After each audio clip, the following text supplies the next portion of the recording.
नमस्कार मित्रांनो, युवराज अकॅडमी 24 या आपल्या एज्युकेशनल यूट्यूब चॅनलवर मी तुम्हा सर्वांचं स्वागत करतो। तर नाथ खाकी वर्दीचा यावर्षी पूर्ण करायचा मित्रांनो, पोलीस भरती प्रीवियस क्वेश्चन आपण या ठिकाणी घेणार आहोत। गणितमध्ये तुम्हाला पैकीचे पैकी जर गुण मिळवायचे असतील तर अशा प्रश्नाचा सराव करणं गरजेचं आहे आणि योग्य प्रश्नाचा सराव हेच तुमच्या यशाचं गमक या ठिकाणी असणार आहे। जर मित्रांनो तुम्हाला सुद्धा यश मिळवायचं असेल तर योग्य प्रश्नाचा सराव करणं गरजेचं असणार आहे। यावर्षी तुम्हाला पोस्ट जर फिक्स पाहिजे जर असेल तर मित्रांनो तुम्ही दररोज या ठिकाणी जवळपास गणित आणि बुद्धिमत्तेला 2 ते 3 घंट्याचा वेळ देणं हे गरजेचं असणार आहे। कारण की जवळपास गणितचे तुम्हाला 25 आणि बुद्धिमत्तेचे 25 म्हणजे 100 क्वेश्चनपैकी जवळपास 50 क्वेश्चन गणित आणि बुद्धिमत्तेमध्येच तुम्हाला या ठिकाणी पोलीस भरतीला विचारले जातात। म्हणजेच मित्रांनो तुम्हाला खाकी वर्दी जर तुमच्या अंगावर हवी असेल तर गणित बुद्धिमत्ता हा विषय तुमचे दोन्ही चांगले असणं गरजेचं असणार आहे। तर मित्रांनो त्याच दृष्टिकोनातून आपण प्रीवियस इयर क्वेश्चन घेत आहोत, जे क्वेश्चन वारंवार परीक्षेला विचारले जातात आणि मोस्ट इम्पॉर्टंट रिपीटेड क्वेश्चन या ठिकाणी घेत आहोत। त्यामुळे मित्रांनो 100% तुम्हाला आगामी काळामध्ये होणाऱ्या पोलीस भरतीमध्ये याचा फायदा होईल। तर चला मित्रांनो आता आपण सराव प्रश्न संच क्रमांक 1 या ठिकाणी पाहणार आहोत। सर्व प्रश्न प्रीवियस इयर क्वेश्चन असणार आहेत। सर्व प्रश्न तुम्ही या ठिकाणी टेस्टच्या स्वरूपामध्ये घ्यायचे आहेत। म्हणजे महत्त्वाची गोष्ट म्हणजे प्रश्न वाचल्याच्या नंतर तुम्ही व्हिडिओ स्टॉप करून तुम्ही सोडवण्याचा प्रयत्न करा आणि तुमचा सराव सुद्धा या ठिकाणी होऊन जाईल। तर मित्रांनो चला आता वेळ न लावता व्हिडिओची सुरुवात करूया। खाकीत वर्दी तर पहा, गणित सराव प्रश्न संच क्रमांक 1 पोलीस भरती व इतर सरळ सेवा भरतीसाठी महत्त्वाचे प्रश्न। पहा पहिला प्रश्न या ठिकाणी आपल्याला विचारलेला आहे। पहिला प्रश्न पहा या ठिकाणी कशा स्वरूपाचा प्रश्न आहे। तर पहा पहिला प्रश्न या ठिकाणी महत्त्वाचा आहे। सर्व प्रश्न अतिशय महत्त्वाचे। पहा 10 मजूर 7 दिवसामध्ये 1400 खेळणी करतात तर 8 मजूर 3 दिवसामध्ये किती खेळणी करतील, अशा स्वरूपाचा प्रश्न आहे। तर पहा हा प्रश्न मोस्ट रिपीटेड क्वेश्चन आहे। तर पहा 10 मजूर 7 दिवसामध्ये सर्वप्रथम काय करून घेऊयात मित्रांनो, 10 लिहून घेऊयात। 10 मजूर 7 दिवसामध्ये 10 मजूर 7 दिवसामध्ये किती खेळणी बनवतात, 1400 खेळणी बनवतात। ठीक आहे, बरोबर। आता 8 मजूर 3 दिवसामध्ये किती खेळणी बनवतील, तर 3 दिवसामध्ये 100 खेळणी बनवतील। म्हणजे जे काम असते ते छेदामध्ये या ठिकाणी लिहायचे। आता आपल्याला या ठिकाणी तिरपा गुणाकार करायचा। आता तिरपा गुणाकार करत असताना सर्वप्रथम आपल्याला काय करायचं, 8 गुणाकारामध्ये 3 भागाकारामध्ये 1400। ठीक आहे, छेदामध्ये काय येणार मित्रांनो, 10 गुणिले 7 10 गुणाकारामध्ये 7।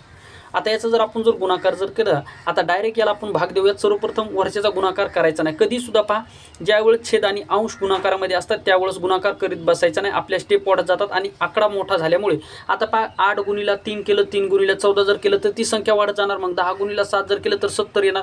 मग हे आपल्याला या ठिकाणी गणित सोडवण्यासाठी जर तुम्हाला सोपं करायचं जर असेल तर कधी सुद्धा अंशामध्ये आणि छेदामध्ये गुणाकाराचे चिन्ह असतील तर सर्वप्रथम या ठिकाणी काटाकाटी करून घ्या।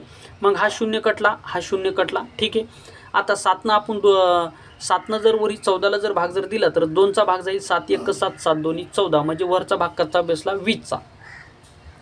मग आता करा गुणाकार, 8 गुणिले 3 किंवा 20 गुणिले 3 करा, 20 त्रिक झालं मित्रांनो या ठिकाणी 60। 20 गुणिले 3 जर केलं तर ते येते मित्रांनो 60 आणि 60 गुणाकारामध्ये जर 8 जर केला तर 8 त्रिक मित्रांनो 8 8 सकुम 48 8 सकुम मित्रांनो 48 म्हणजे 48 आणि हा 0 म्हणजे 480 खेळणी या ठिकाणी बनवले जातील। म्हणजे 10 मजूर 7 दिवसामध्ये 1400 खेळणी करतात तर 8 मजूर 3 दिवसामध्ये किती खेळणी करतील, तर 8 मजूर 3 दिवसामध्ये एकूण 480 खेळणी करतील। ऑप्शन क्रमांक 480 कितीमध्ये, ऑप्शन क्रमांक 1 मध्ये दिले म्हणून ऑप्शन क्रमांक 1 आहे या प्रश्नाचं उत्तर। तर आशा करतो मित्रांनो हा प्रश्न तुम्हाला व्यवस्थितरित्या समजला असेल। मित्रांनो असेच प्रश्न तुम्हाला विचारले जातात, 100% असेच प्रश्न विचारले जातात। फक्त या ठिकाणी जे काही अंक आहेत हे अंक या ठिकाणी चेंज केले जाऊ शकतात। अंक कितीही चेंज करू शकता, तुमचा सराव असणं आणि महत्त्वाची गोष्ट म्हणजे तुमची कन्सेप्ट क्लिअर असणं गरजेचं आहे। म्हणजे गणित आणि बुद्धिमत्ता हे सब्जेक्ट तुम्हाला कन्सेप्टवर या ठिकाणी चांगल्या प्रकारे मार्क देऊ शकतात। ज्या विद्यार्थ्याच्या कन्सेप्ट क्लिअर आहेत तर त्या विद्यार्थ्याला कशा स्वरूपाचं गणित जर विचारलं तरी सुद्धा या ठिकाणी तुम्हाला पैकीचे पैकी गुण गणित आणि बुद्धिमत्ते पोलीस भरतीमध्ये मिळू शकतात। त्यामुळे योग्य प्रश्नाचा सराव करणं गरजेचं असणार आहे। सर्व प्रश्न हे महत्त्वाचे आहेत। 2 नंबरचा प्रश्न पहा, एका वर्गामध्ये 40 विद्यार्थ्याच्या वयाची सरासरी 10 वर्षे आहे, त्यात शिक्षकाचे वय मिळविले तर सरासरी 11 वर्ष होते, तर शिक्षकाचे वय किती। आता महत्त्वाचा प्रश्न हे गणित तुम्हाला पोलीस भरतीला मोस्ट रिपीटेड गणित आहे, लक्षात ठेवा। एका वर्गामध्ये 40 विद्यार्थ्याच्या वयाची सरासरी 10 वर्षे म्हणजे सर्वप्रथम 40 विद्यार्थी लिहून घेऊया। 40 विद्यार्थ्याच्या वयाची सरासरी किती आहे, 10 म्हणून लिहून घेऊया 10। म्हणजे 40 विद्यार्थ्याच्या वयाची सरासरी 10 आहे म्हणजे जे 40 विद्यार्थी यांचे एकूण वय किती आपल्याला या ठिकाणी मिळणार आहे। मग 40 गुणिले जर 10 केलं तर ते येतं मित्रांनो 400। म्हणजे त्या वर्गातील 40 विद्यार्थ्याचे एकूण वयाची बेरीज किती आहे, तिची आहे 400। ठीक आहे, मग आता आपल्याला काय करायचं, त्यात शिक्षकाचे वय मिळवले म्हणजे शिक्षकाचं वय किती आहे मित्रांनो या ठिकाणी पहा, 40 विद्यार्थी आहेत आणि त्यामध्ये एक शिक्षक मिळवला म्हणजे एकूण झाले 41. आता त्यांच्या वयाची सरासरी किती झाली मित्रांनो 11. वयाची सरासरी किती झाली 11. आता 41 गुणिले जर 11 जर केलं तर ते येते मित्रांनो या ठिकाणी 451. किती येते मित्रांनो 451 येते. मग आता सर्व विद्यार्थ्याच्या वयाची बेरीज आहे 400. त्यामध्ये शिक्षकाचं वय मिळवलं तर ते झाले 451. म्हणजेच मित्रांनो तुमच्या लक्षात आलं असेल आता शिक्षकाचं वय किती असणार 451 मधून जर 400 जर गेले तर खाली राहतात मित्रांनो 51. म्हणजे शिक्षकाचं वय किती असणार 51 वर्षे. ऑप्शन कितीमध्ये दिले ऑप्शन क्रमांक 3 आहे आपल्या प्रश्नाचं उत्तर. म्हणजेच मित्रांनो 51 वर्षे असणार आहे शिक्षकाचं या ठिकाणी वय. तर मित्रांनो एका वर्गातील 40 विद्यार्थ्याच्या वयाची सरासरी 10 वर्षे. त्या शिक्षकाचे वय जर मिळवले तर सरासरी 11 वर्ष होते. म्हणजेच मित्रांनो शिक्षकाचे वय किती असणार तर ते असणार 51. कारण की पहा अगोदर 40 विद्यार्थी आहेत नंतर शिक्षकाला म्हणजे झाले 41 गुणिले 11 जर केलं तर ते 451 येतं. तर मित्रांनो आशा करतो हे सुद्धा गणित तुम्हाला व्यवस्थितरित्या समजलं असेल. पुढचं गणित पहा 3 नंबरचं गणित. एक गाडी पुणे ते मुंबई अंतर 20 किलोमीटर हॉर्स वेगाने कापते व मुंबई ते पुणे परतीचे अंतर 30 किलोमीटर हॉर्स वेगाने कापते तर या गाडीचा सरासरी वेग किती. अशा स्वरूपाचा हा प्रश्न तुम्हाला या ठिकाणी विचारले. पहा एक गाडी पुणे ते मुंबई अंतर 20 किलोमीटर हॉर्स वेगाने कापते. मुंबई ते पुणे परतीचे अंतर 30 किलोमीटर हॉर्स वेगाने कापते तर गाडीचा सरासरी वेग किती. आता या ठिकाणी तुम्हाला एक कन्सेप्ट क्लिअर करून देतो. तर पहा ज्यावेळेस गाडी एकच गाडी आहे ती या ठिकाणी पुण्यावरनं मुंबईकडे जात आहे आणि तीच गाडी परत मुंबईकडनं पुण्याकडे येत आहे. म्हणजे जाण्याचा वेग आणि येण्याचा वेग म्हणजे किती एकूण 2 प्रकारे याच्या फेऱ्या किती फेऱ्या होत आहेत. जाण्याची एक फेरी आणि येण्याची एक फेरी अशा 2 फेऱ्या या ठिकाणी होत आहेत. ज्यावेळेस एकाच गाडीच्या 2 फेऱ्या होतात त्यावेळेस सर्वप्रथम काय करायचं लक्ष द्या. सर्वप्रथम काय करायची कन्सेप्ट क्लिअर करून घ्या अगोदर. पहिल्या गाडीचा वेग 20 किलोमीटर, दुसऱ्या गाडीचा वेग मित्रांनो 30 किलोमीटर. जाण्याची आणि येण्याची एकूण 2 फेऱ्या आहेत म्हणून याला आपण 2 न गुणून घेऊयात. आता काय करूयात मित्रांनो पहिल्या गाडीचा वेग 20 किलोमीटर दुसऱ्या गाडीचा वेग 30 किलोमीटर. 20 आणि 30 किती झाले 50 म्हणून छेदामध्ये लिहून घेऊयात आपण 50. ठीक आहे. आता काय करूयात आता सर्वप्रथम वरचा गुणाकार कधीच करायचा नाही. मी अगोदर सुद्धा तुम्हाला सांगतो वारंवार तुम्हाला हे सांगतो वरतीचा गुणाकार कधीच करायचा नाही. जर तुम्ही जर गुणाकार करत बसले तर या ठिकाणी तुम्हाला वेळ या ठिकाणी आपल्याला जास्त लागू शकतो. त्यामुळे आपल्याला कमी वेळामध्ये गणित सोडवायचं आहे. मग पहा सर्वप्रथम काय करून घेऊयात. हा 0 कटला हा 0 कटला. 5 आता वरच्या कोणत्या संख्येला भाग जातो तर 5 वरच्या संख्येला 30ला भाग जातो. मग 5 1 5 5 6 30 भागाकार किती बसला 6चा.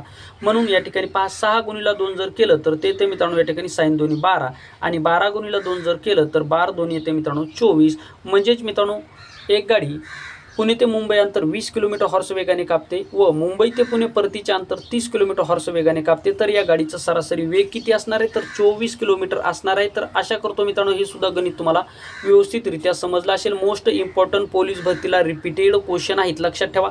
म्हणून ऑप्शन क्रमांक 1 आहे आपल्या प्रश्नाचं उत्तर. तर आशा करतो मित्रांनो हे सुद्धा गणित तुम्हाला व्यवस्थितरित्या समजलं असेल.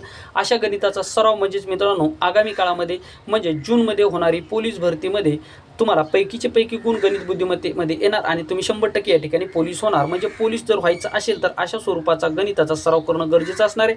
आणि जर अशा स्वरूपाचा जर गणिताचा जर तुम्हाला दररोज सराव करायचा असेल अशा स्वरूपाचे जर गणित तुम्हाला दररोज पाहिजे असतील तर आपल्या चॅनलला सबस्क्राईब करून ठेवा. जेणेकरून ज्यावेळेस मी व्हिडिओ टाकेल त्यावेळेस त्याचं नोटिफिकेशन तुम्हाला मिळेल आणि तुम्ही अशा स्वरूपाचं गणित या ठिकाणी दररोज पाहू शकाल. महत्त्वाची गोष्ट सर्व गणिताच्या तुम्ही नोट्स काढत चला 100% तुम्हाला त्याचा फायदा होईल. 4 नंबरचं गणित पहा. 3 संख्येची सरासरी 22 आहे. पहिल्या संख्येपेक्षा दुसरी संख्या 6ने कमी व तिसरी संख्या 9ने जास्त आहे तर पहिली संख्या काढा. हे गणित मित्रांनो पोलीस भरतीला 100% विचारलं जातं. आता या सुद्धा गणितामध्ये कन्सेप्ट आहे म्हणजे आपण प्रत्येक गणितामध्ये तुमची कन्सेप्ट क्लिअर करण्याचा प्रयत्न करत आहोत जेणेकरून तुम्हाला कशाही स्वरूपाचा जर प्रश्न विचारला तर तुम्हाला पैकीचे पैकी गुण या ठिकाणी येतील. मित्रांनो आता या गणितामध्ये बऱ्याच विद्यार्थ्यांना कळत नाही नेमकी पहिली संख्या आपण काय घ्यायची दुसरी संख्या म्हणजे कारण की या ठिकाणी पहा पहिली संख्या 6ने कमी आणि तिसरी संख्या 9ने जास्त आहे. तर अशा स्वरूपामध्ये काय करायचं तर सर्वप्रथम काय करून घेऊयात मित्रांनो 3 संख्येची सरासरी किती आहे 22 म्हणजे सरासरी 22 असेल तर एकूण संख्या आपल्याला बेरीज करायची. तर पहिली संख्या आपल्याला माहित नाही म्हणून पहिली संख्या लिहून घ्यावी मित्रांनो x. ठीक आहे. आता दुसरी संख्या काय मित्रांनो दुसरी संख्या पहिली संख्येपेक्षा 6ने कमी म्हणजे दुसरी संख्या पहिल्या संख्येपेक्षा 6ने कमी म्हणजे x पेक्षा 6ने कमी म्हणून -6 लिहून घेऊया. आता तिसरी संख्या पहिली संख्येपेक्षा 9ने जास्त आहे म्हणजे पहिली संख्या आपण x घेतली तर तिसरी संख्या असणार 9. आता एकूण संख्या किती आहेत मित्रांनो एकूण संख्या आहे 3.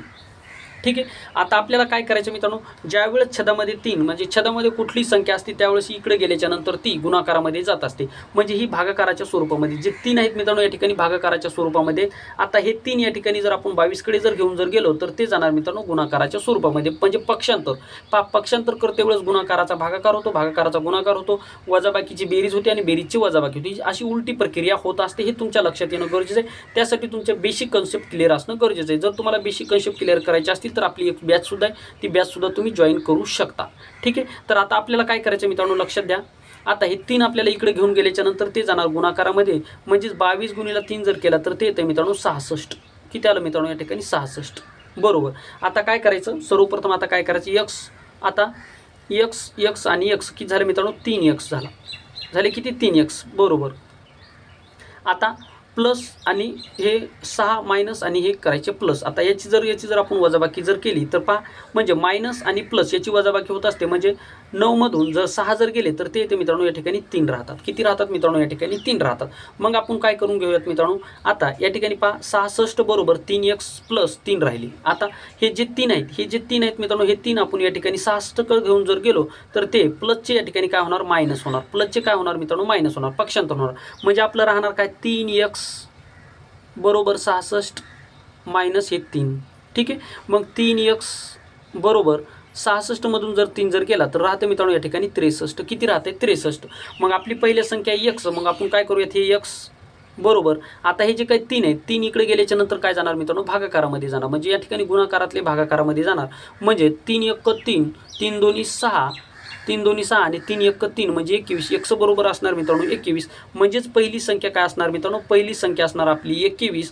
म्हणजे ऑप्शन क्रमांक 3 आहे आपल्या या प्रश्नाचं उत्तर. मित्रांनो हा प्रश्न तुम्हाला पोलीस भरतीमध्ये 100% विचारला जातो. आणि महत्त्वाची गोष्ट म्हणजे असे प्रश्न तुमचे मेरिट ठरवतात. त्यामुळे अशा प्रश्नाचा तुमचा सराव असणं गरजेचं असणार.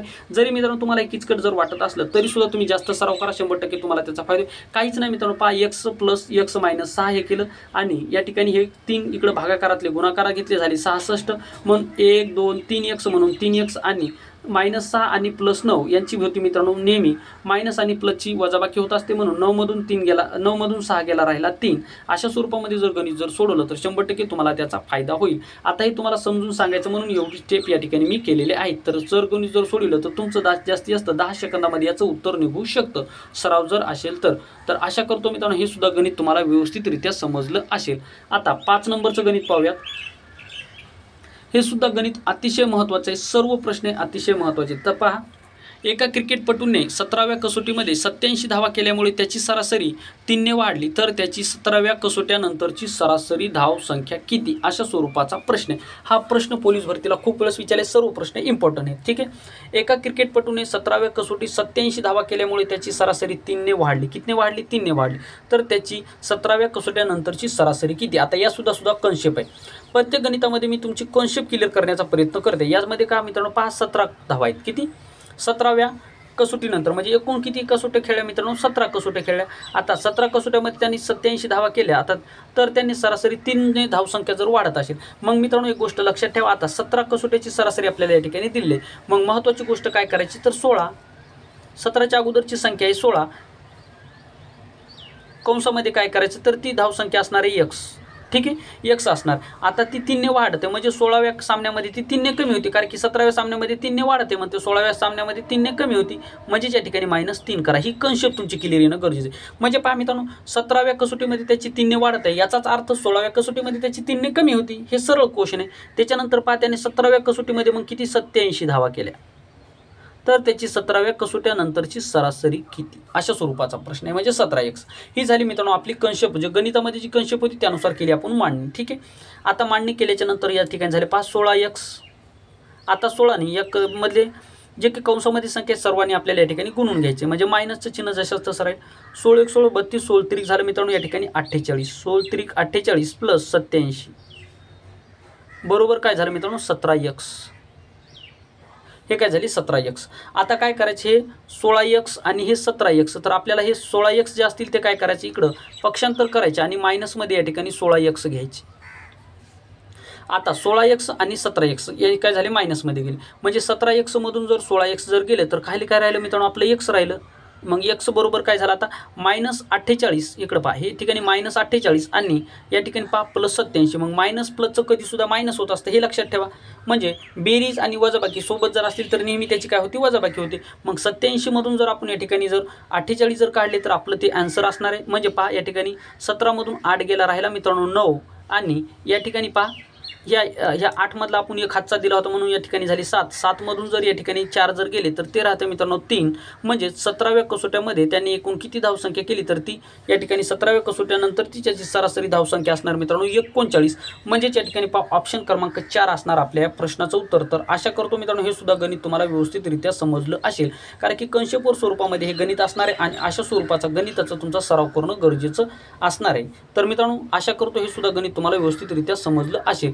आता होमवर्कच्या स्वरूपामध्ये तुम्हाला हे गणित दिलेले आहे। आता हे गणित तुम्हाला होमवर्कच्या स्वरूपामध्ये मी तुम्हाला सांगितले त्यामुळे सर्वांनी कमेंट बॉक्समध्ये मला याचं उत्तर द्यायचं आहे। पुढच्या जे काय दुसरा भाग असणार आहे आपला सराव प्रश्न संच क्रमांक 2 यामध्ये मी तुम्हाला हे गणित तुम्हाला सोडून दाखवणार आहे। पहा गणित काय एका क्रिकेटपटूच्या 11व्या कसोट्यातील 55 धावा केल्यामुळे त्याची सरासरी 2 ने कमी झाली तर 11व्या कसोट्यानंतर त्याची सरासरी किती असेल अशा स्वरूपाचा प्रश्न। थोडीशी कंशेप यामध्ये वेगळी आहे कारण की पहिल्या कंशेपवर म्हणजे तुमचं किती क्लिअर झालं हे या ठिकाणी मला समजणार आहे। मी तुम्हाला सांगितलं होतं जर धावसंख्या 2 ने कमी होत असेल तर कमी धाव आता पहा या ठिकाणी ही कंशेप तुम्हाला या ठिकाणी सांगणार नाही वरच्या गणितामध्ये मी तुम्हाला सांगितली होती त्यामुळे याचं उत्तर तुम्ही मला कमेंट बॉक्समध्ये सांगा।